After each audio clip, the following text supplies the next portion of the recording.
Okay. तो आज का जो हमारा फार्मा का नेक्स्ट टॉपिक है वो भी हम सीएनएस के उसी टॉपिक के साथ रिलेट करते हैं, सीडेटिव हिप्नोटिक्स के साथ, ठीक है, जिस टॉपिक का नाम है बारबिचुरेट्स। ठीक है, बारबिचुरेट्स बेसिकली हमारे पास, ठीक है, सीडेटिव हिप्नोटिक मेडिकेशंस हैं, ठीक है। और इसके बारे में जो चीज़ आपको सबसे ज़्यादा पता होना चाहिए कि जो सीडेटिव हिप्नोटिक्स जो हैं, ठीक है, उसका ओल्डर ग्रुप है, ठीक है। जो बेंजोडाइजिपीन हमने डिस्कस किए थे, ठीक है, वो न्यूअर ग्रुप है।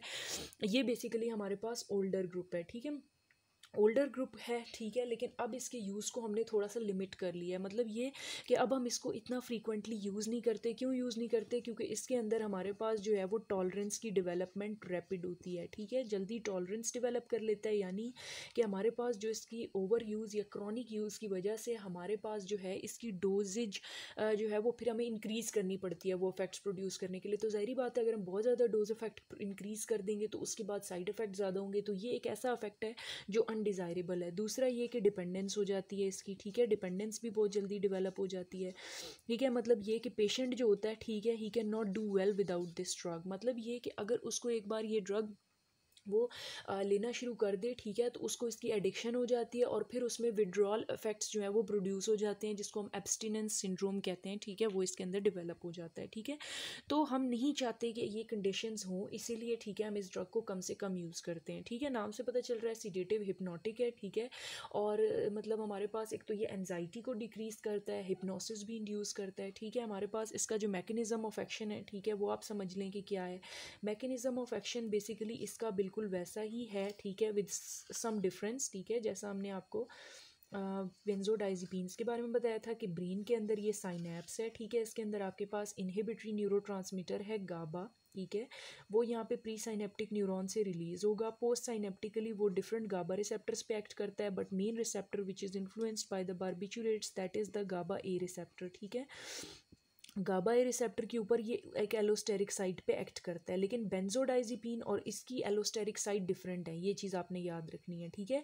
इसीलिए जो कंपेटिटिव एंटेगोनिस्ट हम देते थे बेंजोडाइजिपीन को, जिसका नाम था फ्लूमेज़ानिल, ठीक है, फ्लूमेज़ानिल, ठीक है, यहाँ पे हम फ्लूमेज़ानिल को नहीं देंगे, ये बात भी याद रखनी है, क्योंकि ये कंपेटिटिव एंटेगोनिस्ट है उस एलोस्टेरिक साइट का which binds benzodiazepines and not the barbiturates, ठीक है। तो इसको हम यूज़ नहीं करेंगे, ठीक है। यहाँ पे भी हमारे पास एक्शन कुछ इसी टाइप का होगा, लेकिन इसकी एलोस्टेरिक साइट जो है बारबिचुरेट्स की वो डिफरेंट है, ठीक है, इसलिए फ्लूमेज़ानिल यूज़ नहीं होगा। ये इंपॉर्टेंट बात हो गई, ठीक है।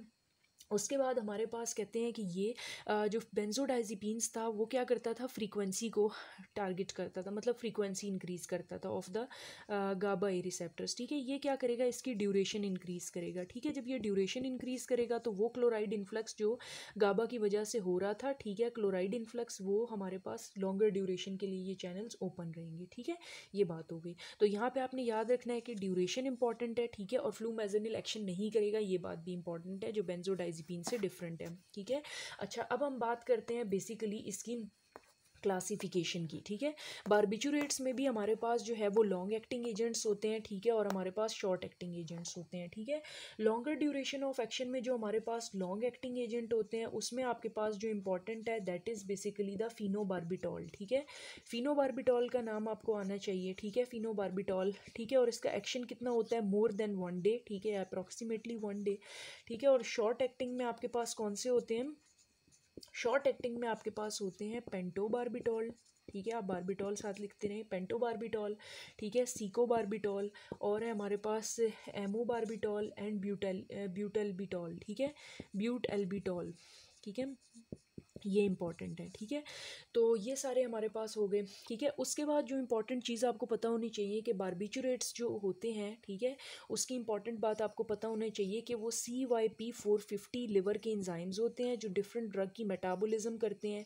ये ऐसे ड्रग होते हैं जो कि CYP450 एंजाइम के इंड्यूसर होते हैं, ठीक है, एंजाइम को इंड्यूस करवाते हैं, ठीक है।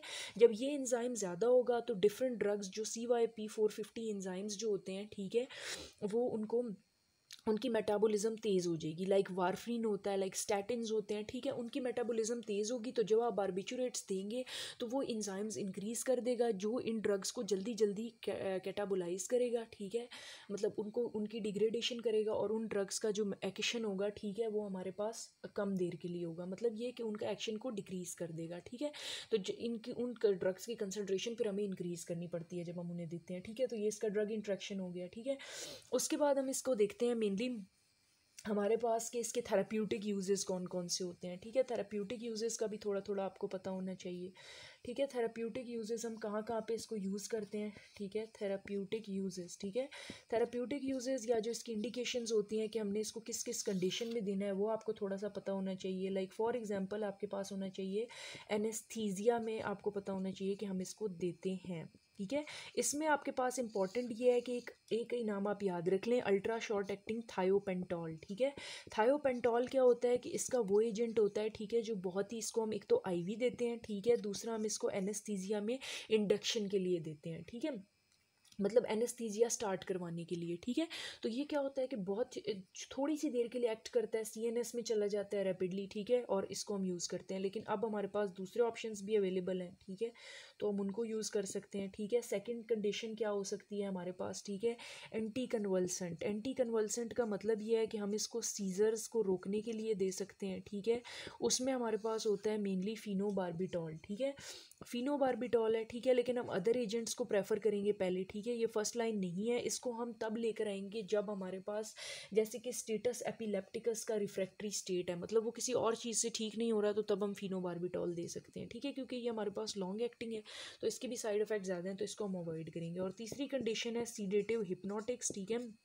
सीडेटिव और हिप्नोटिक, बेसिकली हमने जैसे पहले बात की स्टार्ट में कि बेसिकली इसके साइड इफ़ेक्ट्स इतने ज़्यादा हैं, टॉलरेंस डेवलप करता है, एडिक्शन डेवलप करता है, ठीक है, टेराटोजेनिक भी होता है, विड्रॉल इफेक्ट्स इसके ज़्यादा हैं, ठीक है, टॉलरेंस, डिपेंडेंस, एडिक्शन सब कुछ करता है, ठीक है।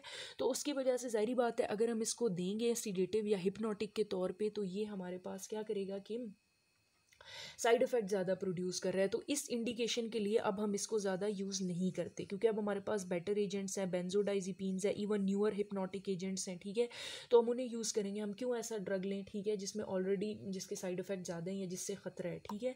लेकिन एक इंपॉर्टेंट चीज़ आपको पता होनी चाहिए, दैट इज़ द ब्यूटेल्बिटॉल, ठीक है।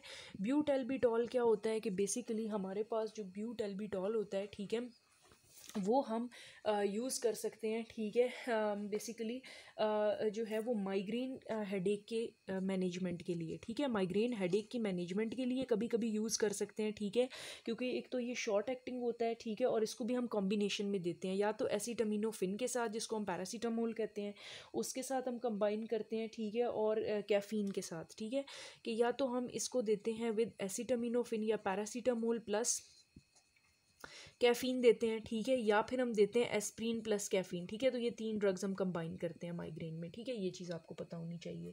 अच्छा, उसके बाद थोड़ी सी आपको इसकी फार्माकोकाइनेटिक्स पता होनी चाहिए कि बेसिकली इसने सीएनएस पे एक्ट करना है, तो इसको लिपिड सॉल्युबल होना चाहिए, इसको हम ओरल देंगे, जीआईटी में एब्जॉर्ब हो जाएगा, ब्लड ब्रेन बैरियर को ये क्रॉस कर सकता है, ठीक है। फिर इसका एक रीडिस्ट्रीब्यूशन फेज़ आता है, जिसमें क्या होता है कि सीएनएस से ये वापस आता है, ठीक है, ब्लड की तरफ, और ब्लड से ये जाता है मेनली हमारे पास जो है वो स्केलेटल मसल्स में जाता है, अल्टीमेटली एडिपोज टिश्यू पे चला जाता है, ठीक है। थोड़ा सा ये आपको पता होना चाहिए, ठीक है। अब जो मेन चीज़ हमें पता होनी चाहिए, ठीक है, ये तो इसकी थोड़ी सी फार्माकोकाइनेटिक्स की बात हो गई, ठीक है, अब आपको इसके पता होनी चाहिए एडवर्स इफेक्ट्स, ठीक है।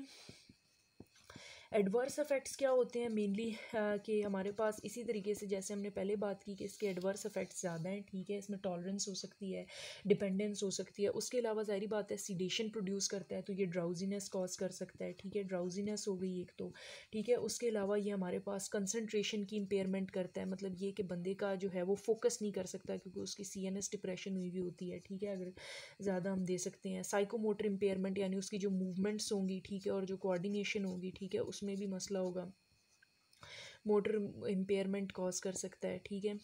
और उसके अलावा हमारे पास एक और इम्पॉर्टेंट चीज़ जो आपको पता होनी चाहिए, that is the hang over effect, ठीक है। हैंग ओवर इफेक्ट के बारे में आपको क्या पता होना चाहिए कि मेनली हमारे पास, ठीक है, हैंग ओवर इफेक्ट्स में क्या होता है